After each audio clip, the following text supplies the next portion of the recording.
जय हिंद दोस्तों। Veterans academy के यूट्यूब चैनल में आपका स्वागत है।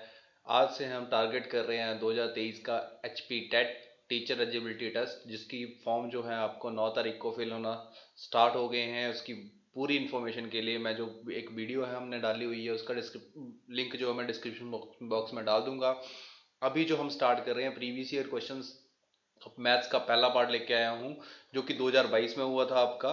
तो उसका क्वेश्चंस लेके आया हूँ। तो क्वेश्चन स्टार्ट करते हैं। If HCF of two numbers 306 and 657 का अगर 9 है तो एलसीएम क्या होगा? तो आपको पता होगा कि एलसीएम इंटू एचसीएफ किसके बराबर होता है? ए इंटू बी के बराबर होता है। एलसीएम और एचसीएफ किसके बराबर होता है? प्रोडक्ट ऑफ टू नंबर्स के बराबर होता है। अब आपके पास एलसीएम क्या है नहीं पता, तो एलसीएम किसके बराबर होगा? ए इंटू बी, यानी कि 306 मल्टीप्लाई 657 अपॉन 9 इसी के बराबर होगा। अगर मैं कटिंग करूं तो 9 और यहाँ पे कितना आ गया आपके पास? अगर ये कट हुआ तो 73। तो 306 मल्टीप्लाई बाय 73। अब मैं नॉर्मली देखो 6 को 3 से मल्टीप्लाई किया तो मेरे पास यूनिट प्लेस क्या आ रहा है? 8 आ रहा है। यूनिट प्लेस क्या आ रहा है? 8 आ रहा है। और 8 यूनिट प्लेस वाला एक ही ऑप्शन है, लेकिन नन ऑफ दीज है, तो इसको हम मल्टीप्लाई करना पड़ेगा। तो मल्टीप्लाई 73 से पहले 3 को मल्टीप्लाई कर दो, तो आपके पास आ गया 2190।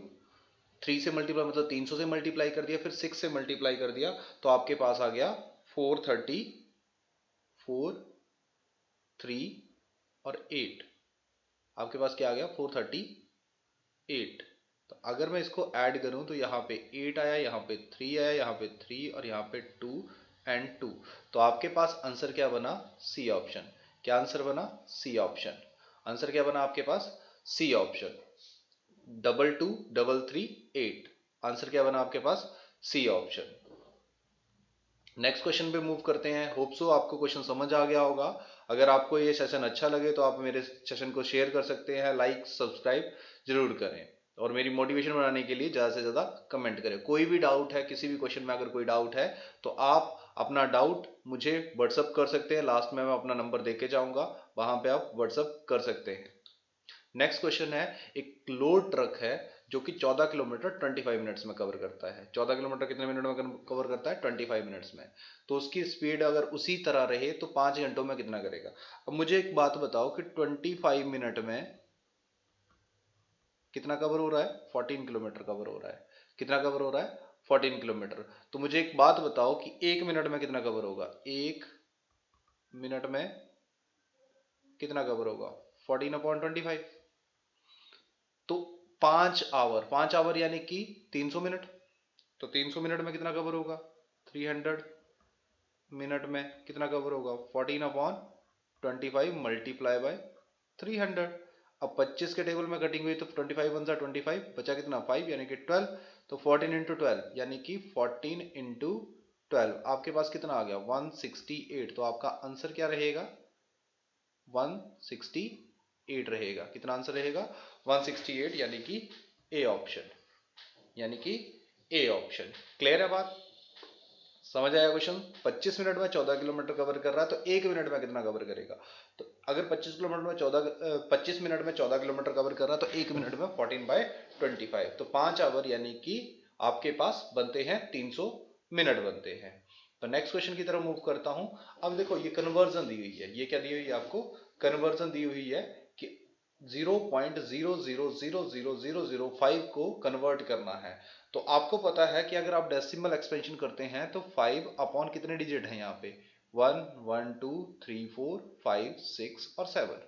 आपके पास कितने डिजिट है? 7। तो अब मेरे पास क्या आ गया? नीचे क्या आ गया? 10⁻7 आ गई। लेकिन अगर मैं उसको ऊपर लिखना चाहूँ तो 5 इंटू 10⁻⁻7 बनता है। तो इसका आंसर क्या बनेगा आपके पास? इसका आंसर बनेगा सी ऑप्शन। क्या आंसर बनेगा? C option. इसका आंसर क्या बनेगा? C option. क्लियर है बात? नेक्स्ट क्वेश्चन देखते हैं। नेक्स्ट क्वेश्चन है। Height of a cylinder whose radius is 7 centimetre. एक सिलेंडर की हाइट निकालनी है जिसका रेडियस कितना है? 7 सेंटीमीटर है, और उसका टोटल सरफेस एरिया कितना? 968 सेंटीमीटर स्क्वायर। 968 सेंटीमीटर स्क्वायर है। तो मुझे उसका क्या निकालना है, मुझे उसका निकालना है, हाइट निकालनी है। तो मुझे ये बताओ कि टोटल सरफेस एरिया क्या होता है, total surface area of cylinder क्या होता है। सभी को फॉर्मूला पता होगा, नहीं पता है तो मैं बता देता हूं, 2πr into are plus H. तो वो किसके बराबर आ गया,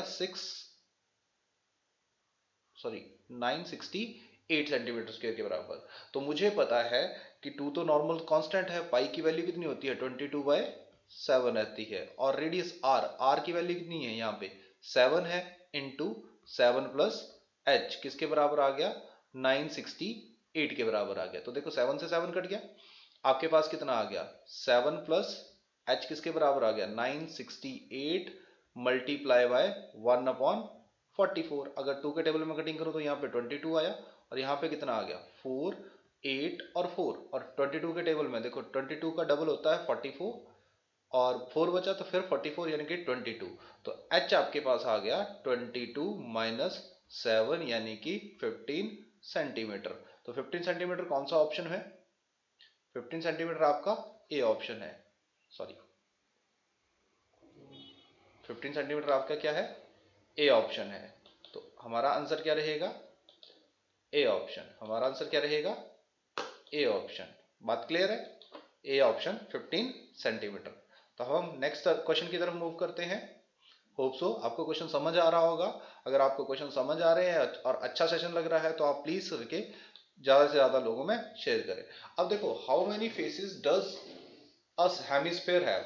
अब मुझे बताओ कि अर्धगोला होता क्या है, आधा गोला क्या होता है। सभी इसका आंसर टिक करके आते हैं, गलत टिक करके आते हैं, 2 टिक कर आते हैं, लेकिन मुझे एक बात बताओ कि हेमिस्फीयर बनता कैसे, ऐसे करके आधा गोला होता है, ऐसे करके आधा गोला होता है। तो यार इसका फेस तो यही है ना आपके पास, ये तो कर्व है, ये तो क्या है, कर्व है, ये क्या है, कर्व है, फेस तो एक ही है। तो इसका आंसर क्या होगा, ए ऑप्शन होगा। इसका आंसर क्या होगा, ए ऑप्शन होगा, एक फेस। हेमिस्फीयर के पास कितने फेस हैं, सिर्फ और सिर्फ एक फेस है। क्लेरिफाई ये बात, समझ आ गया। नेक्स्ट क्वेश्चन देखते हैं। आपके पास देखो, the square of which of the following has odd square किसका होगा। अभी मुझे एक बात बताओ कि इवन नंबर का स्क्वायर कितना होता है। जैसे मान लो कि 2 का स्क्वायर है, तो 2 का स्क्वायर तो ऑब्वियस ही बात है 4 होगा। 3 का स्क्वायर 9 होगा, 4 का स्क्वायर 16 होगा, 5 का स्क्वायर 25 होगा। मतलब बात क्लियर है, इवन नंबर का स्क्वायर इवन होगा और ऑड नंबर का स्क्वायर ऑड होगा। तो यहाँ पे यूनिट प्लेस पे अगर 9 आ रहा है तो ये मतलब ऑड नंबर बन रहा है, तो इसका स्क्वायर ऑब्वियस ही बात है क्या होगा, ऑड होगा। इसका स्क्वायर क्या होगा, ऑड होगा। तो 777 इसका क्या होगा आंसर, यानी कि कौन सा ऑप्शन, सी ऑप्शन। ठीक है, क्योंकि बाकी तो सारे के सारे इवन है। क्लेरिफाई, ये गलती मत करना कि 7 यहाँ पे भी ऑड है लेकिन यहाँ क्या है, 0 है, तो लास्ट में 2 जीरोस आएंगी तो ऑब्वियस ही बात है वो क्या बनेगा, इवन बनेगा। क्लेरिफाई है। नेक्स्ट क्वेश्चन पे बात करते हैं। अब देखो ये क्वेश्चन इंपॉर्टेंट है और बहुत इजी है, 2 तरीकों से मैं इसको सिखाऊंगा। पहले तो मैं बेसिक तरीके से कराता हूं इसको, कि हम क्वेश्चन को, एजेस के क्वेश्चन को कैसे करते हैं, पास्ट, प्रेजेंट और फ्यूचर। पास्ट, प्रेजेंट और फ्यूचर। अब बोला कि ratio of the present age of Anu and Raj. Anu और राज की एज के बारे में बात कर रहा है, किसके बारे में बात कर रहा है, अनु और राज के एज के बारे में बात कर रहा है। क्या रेशियो दी है, 4:5, वो भी प्रेजेंट में। मतलब अनु की एज 4x है और राज की 5x है। अब बोला कि 8 year, after 8 year, after 8 year मतलब फ्यूचर की तरफ मूव हुए, तो इसकी कितनी हुई 4x प्लस 8, और इसकी कितनी हुई 5x प्लस 8। तो 4x plus 8 upon 5x plus 8 किसके बराबर आ गया आपके पास, 5/6 के बराबर आ गया। क्रॉस मल्टीप्लाई करो तो आपके पास आ गया, 6 से 4 को मल्टीप्लाई हुआ कितना आया, 24x plus 48 is equals to 25x plus 40। तो x की वैल्यू कितनी आ गई यहाँ पे, 8 आ गई। x की वैल्यू कितनी आ गई आपके पास, 8 आ गई। अब उन्होंने बोला कि डिफरेंस, तो डिफरेंस भी तो किसका है, डिफरेंस भी तो x का ही है। डिफरेंस भी किसका है, x का। तो मतलब आंसर क्या बन गया मेरे पास, 8।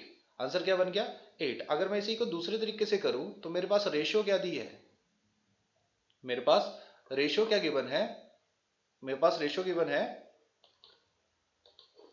मेरे पास रेशियो गिवन है। रेशियो आपके पास है 4:5। रेशियो क्या गिवन है, 4:5। 4:5, और इसको अगर मैं आगे मूव करूं तो कितने साल, 8 साल के बाद क्या बन गई रेशो, 5:6 बनी। तो देखो कितने पार्ट्स का चेंज आया, एक पार्ट्स का चेंज आया। एक पार्ट किसको रिप्रेजेंट कर रहा है, 8 ईयर को।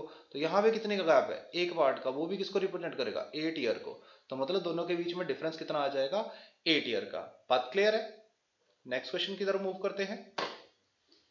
नेक्स्ट क्वेश्चन की तरफ मूव करते हैं। तो आपका नेक्स्ट क्वेश्चन क्या है, the difference between maximum and minimum observations. तो मैक्सिमम और मिनिमम ऑब्जर्वेशन के बीच की जो वैल्यू होती है उसको क्या बोला जाता है। अब मुझे बताओ कि मैक्सिमम और मिनिमम वैल्यू अगर हमने पढ़ा होगा स्कूल टाइम में, याद होगा, तो अगर मैं ले लूं आपके पास साइन वेव्स, तो साइन 0 0 होता है, और साइन 90 क्या होता है, 1 होता है, और साइन 180 क्या होगा फिर, -1। तो 1, तो 1 और -1, ये जो 1 और -1 आया, 1 और -1 आया, तो इसके बीच की जो वैल्यू को बोलेंगे हम, क्या बोलेंगे, इसकी रेंज है। क्या बोलेंगे, इसकी क्या है, ये रेंज है। इसकी क्या है, ये रेंज है। तो आंसर क्या आएगा, रेंज। इसका क्या आंसर आएगा, रेंज। Next question.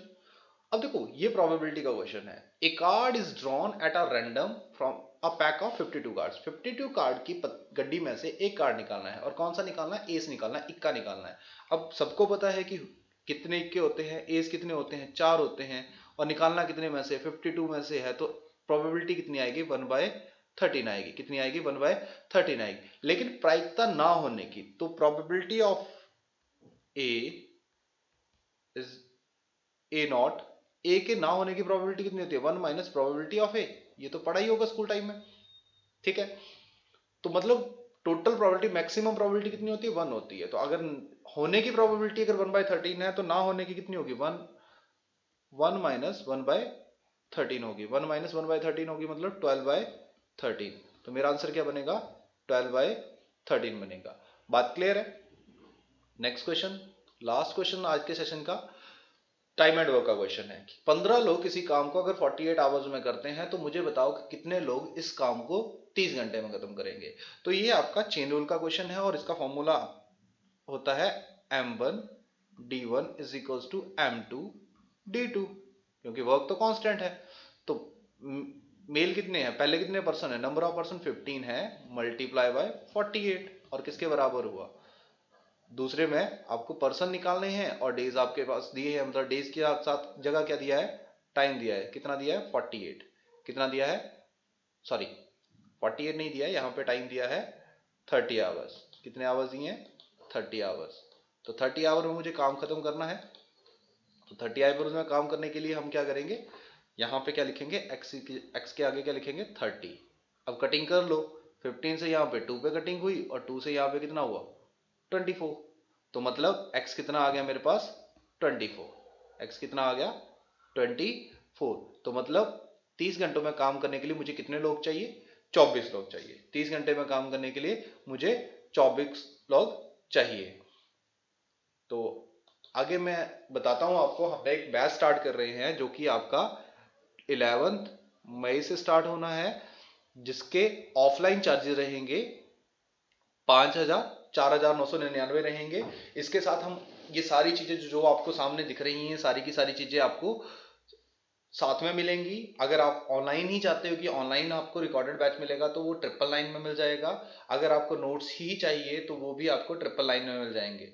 अगर आप टेस्ट सीरीज की बात करते हो, टेस्ट सीरीज आपको 299 में मिलेगी, वो लास्ट के 10 डेज में मिलेगी। लेकिन अगर आप हमारा ऑफलाइन बैच लेते हो, और ऑफलाइन बैच के लिए आपको कहाँ आना पड़ेगा, कांगड़ा में अंशुमली भवन अपोजिट एसडीएम रेजिडेंस के पास। और अगर हमसे कांटेक्ट करना चाहते हो, तो हमारा कांटेक्ट नंबर है 8657040001।